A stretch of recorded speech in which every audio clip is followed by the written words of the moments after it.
News on the European debt crisis continue to move and shake the markets. And joining me now to talk a little bit more about the sovereign debt crisis in depth is Stephen Gallo, Head of Market Analysis at Schneider Foreign Exchange. It's nice to speak to you, Stephen. So we had a downgrade by S&P at the beginning of the week to AAA France and Austria, literally just days after Fitch Rating Agency announced they won't be stripping France of its top rating this year. Rating agencies seem to be sending mixed signals to the market recently. So what was the logic of this downgrade, and do you think it's been a long time coming? Well, I think the logic of the downgrade is mainly the risks to the banking system in the Eurozone or the Euro system of banks stemming from contagion as a result of the fact that it looks like we are getting closer to a Greek default. And also as well, if Greece were to default, the knock-on effects of a Greek default on, for instance, say Portugal, would mean that we could move to yet a higher level or more intense phase of contagion in the Eurozone. So that, in combined with the weakness of the banking system, is I think what has prompted these downgrades in terms of the immediate risks to the Eurozone and to France.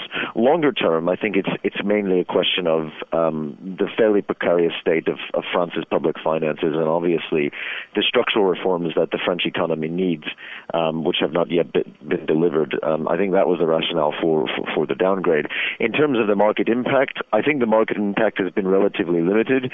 This is not to say that market conditions don't worsen from here. In fact, I think they may worsen from here as we head into the end of the first quarter. But I think they've been absorbed reasonably well because the ECB is now essentially embarking on its own version of QE. This was announced in early December with the creation of new longer-term refinancing operations by the European Central Bank. And the enormous amount of liquidity which has been pumped into the banking system is being used to one degree or another by some financial institutions to buy sovereign debt because there's a yield pickup there between what they're paying the European Central Bank for this money for and what they can earn, for instance, on 3-month or 6-month Italian yields, Italian paper, I should say. Let's turn our attention to Mario Draghi and the central bank for a moment now. After just 2 months, there's quite a sizable difference in leadership between former President Jean-Claude Trichet and current ECB President Mario Draghi. How do you think Draghi's been coping so far, and in terms of the decisions we've seen from the central bank over the last few months? Draghi's move to the top spot of the ECB is very interesting. It's very fascinating because he's a mix. Whereas I think Trichet was more soft Bundesbank, has been my way of describing his attitude towards the setting of monetary policy and to central banking. Draghi is a sort of mix between hard Banca d'Italia, the MIT school, which is obviously where Ben Bernanke attended, Mervyn King attended. Both of those central bankers have been doing QE for a lot longer than the European Central Bank.